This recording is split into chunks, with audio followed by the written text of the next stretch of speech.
All right. It is June. There's an international window coming up. Players for the Euros have already reported. U.S. is coming up. Vlatko Andonovski will call in 23 players to this camp with his rosters. We get to make predictions, Laura. We have all the power right now. Your wish list, your predictions. Let's hear it. Let's start with the goalkeepers because we've had so much different rotation. Let's start with the goalkeepers, which is usually 3 to 4 players on these type of rosters. Who do you have in the back line? Yeah, I mean, this isn't going to be surprising, but I have Alyssa Nair, I have Casey Murphy, and Aubrey Kingsbury. And listen, the reason why I chose those 3 is because Aubrey Kingsbury has consistently over several years been one of the best in NWSL. You have Alyssa Nair, who's proven herself in both. Murphy has also shown her capabilities. We saw that in November in the league, but also in November in the Australia 2 games, international games back in November. So those are my 3. Yes, do I feel like there's been a lot of talk about Tullis Joyce? No doubt. Like, she's been incredible for OL Reign. But at the same time, first year in the league, I think when you're looking at the depth of our goalkeepers in this in the U.S., consistency at this level is extremely important. And all 3 of those goalkeepers have proven that they can do that at this level, and obviously Alyssa Nair at the next level, right? So that's why I've gone with that. I think there's no need to rush Tullis Joyce, allow her to get this first year, and then continue to prove her ability consistently in the league. Then get a call in, and maybe not for 2023, but for 2027.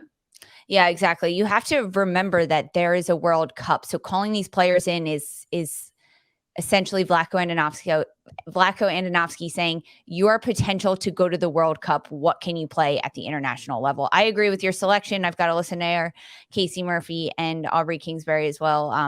I love watching Aubrey Kingsbury play. I'm going to be honest. I just like watching her play. She's always got this tough as nails look on her face that she's not going to let anything get past her. When we look at these June windows, I think Alyssa Nair get most of the time, but I would love to see Kingsbury get minutes in there. I honestly think Kingsbury could get more minutes over Casey Murphy at this point, just based on play, little bit of health availability in there between those 2.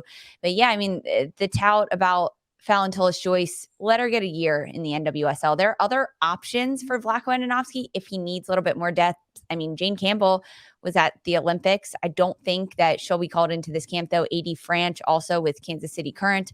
But I agree with this selection, 3 for 3 right now on the same page for goalkeepers, Nair, Murphy, and Kingsbury.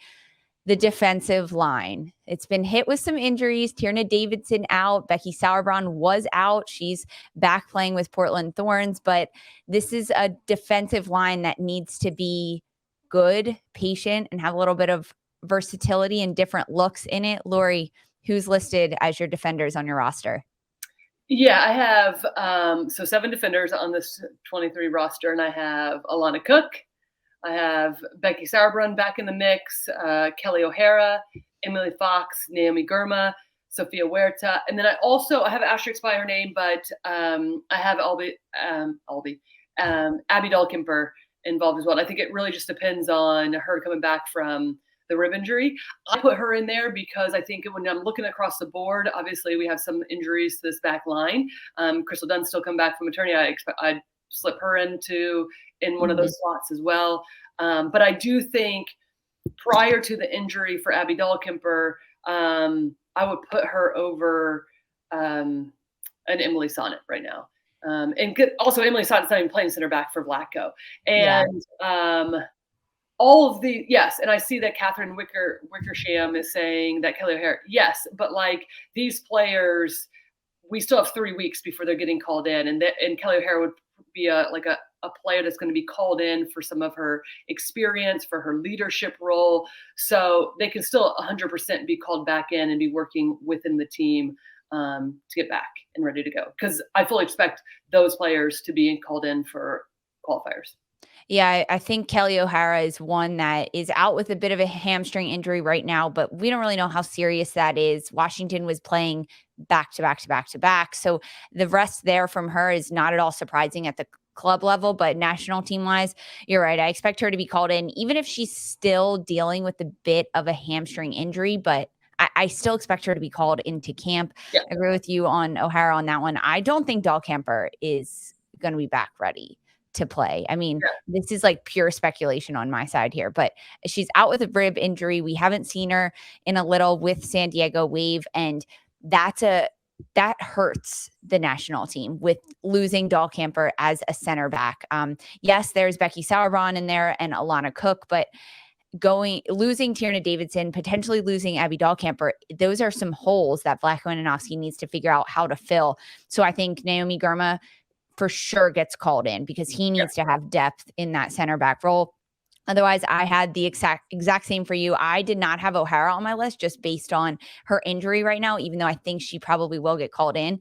And I slotted Sonnet in for her with Fox and Huerta on the outside, Girma, Cook, Sauerbrunn, and Sonnet in the midfield and O'Hara as well. She'll probably be in there. Goalkeeper, right? Like this is where the depth issue starts to begin with this national team who can fill those roles.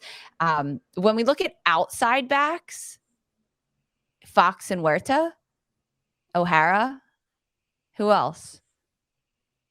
Well, that's who I'd have right now. That's I would also have Dunn in there.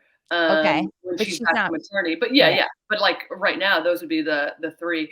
This is where it'd be interesting though, because obviously Sonnet has had some longevity with the national team.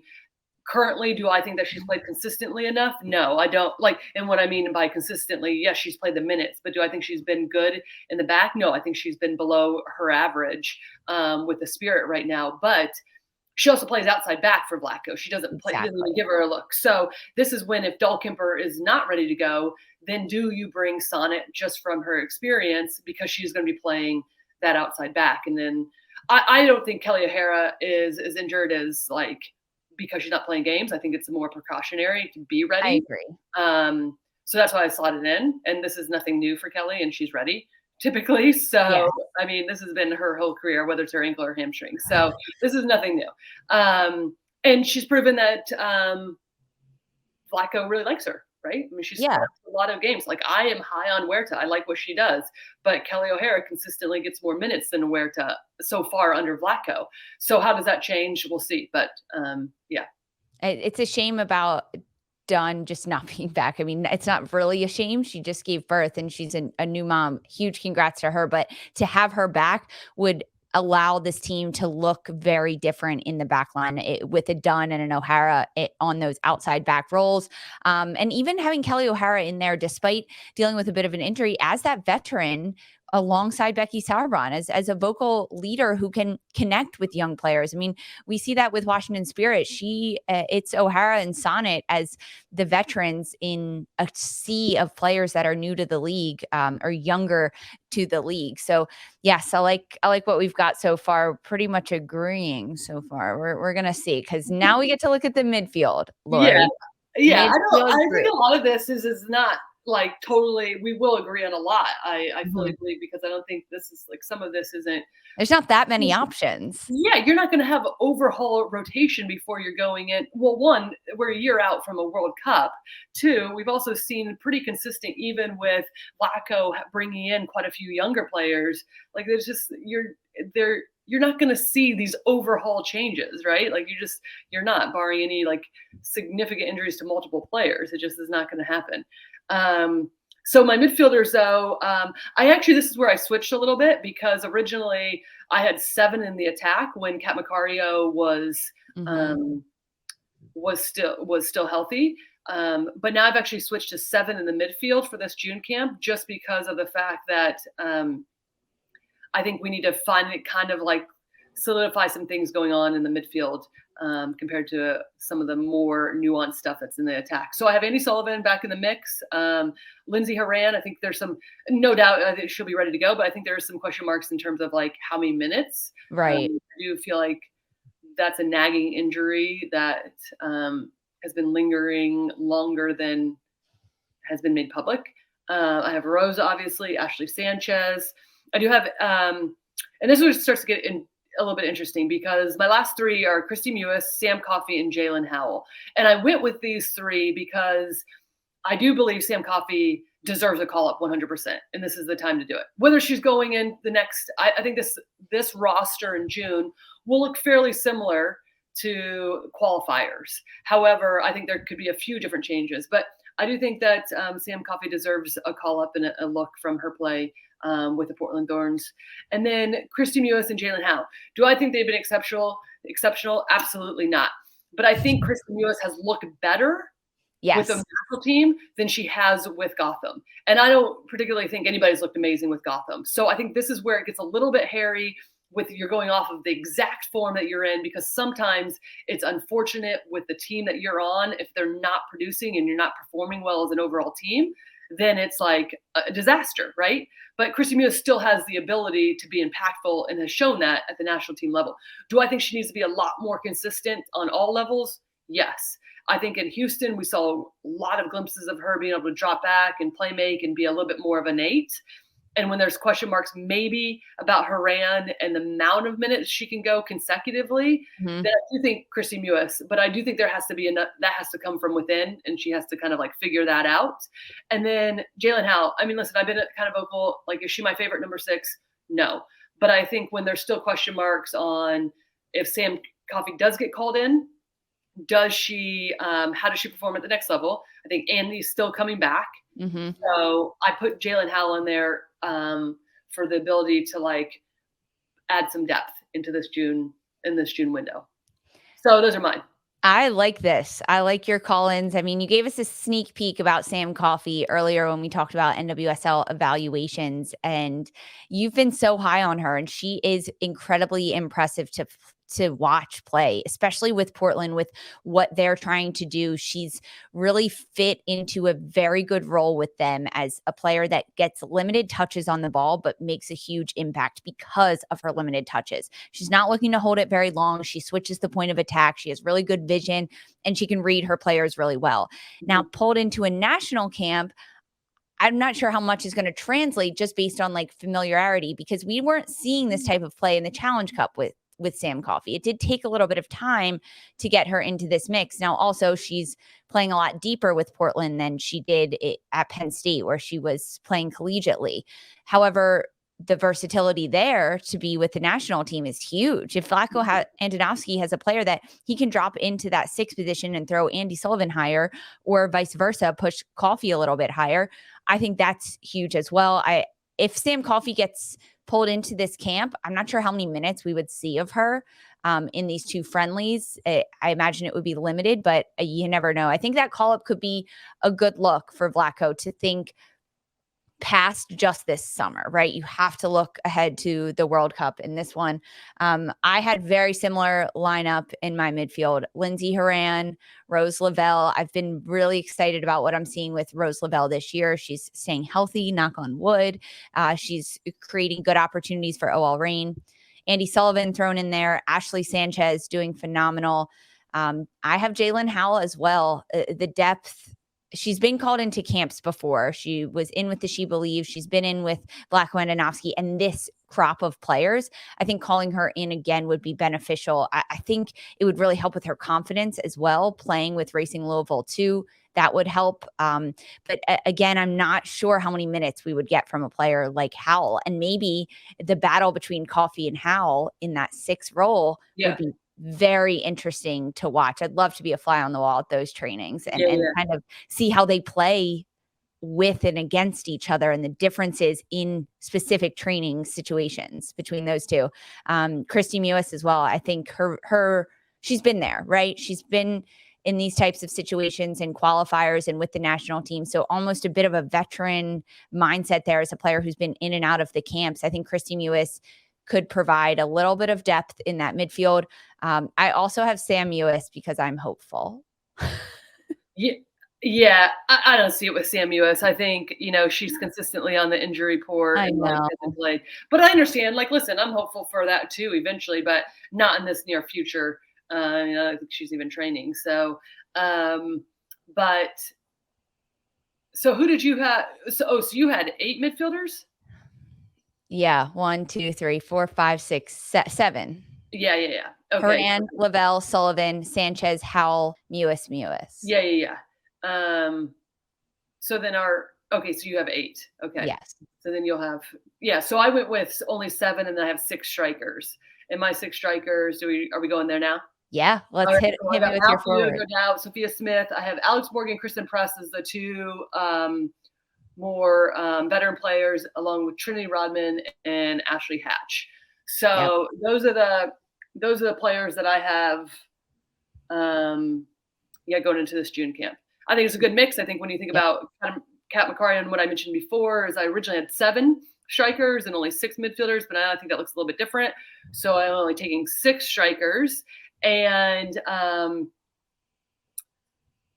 think that gives a good balance. I think Malpew, Sophia Smith, Trinity Rodman, and Ashley Hatch, those 4 young players, I think are consistently have been the best strikers in this league. Mm-hmm. And I would more so say Malpew, Sophia Smith, and Trinity Rodman. And then I would put Ashley Hatch in there as like coming along in some regards, even though I know that the work that she does kind of off the ball. But then Alex Moore and Kristen Press, I think that looks a lot different now with Kat Macario out. I do think it's important to have some of that veteran experience that you have proven at this level to score goals. Outside of Malpew, right? She's proven that she can score.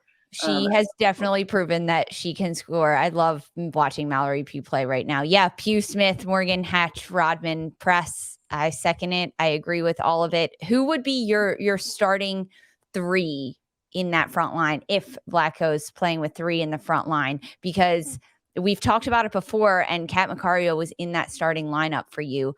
Now, when you look at the 6 forwards that you want to be called into camp, what are your 3 and where are they on the field? Yeah, I think for my 3 right now, looking at this, because it's changed quite a bit without Kat, because that was she was my leading goal scorer, and that looks like she was like a mainstay for me. Yeah. But I would go with Malpew on the left, Sophia Smith on the right. I'd probably put Ashley Hatch as the number 9 because she offers just a little bit something different.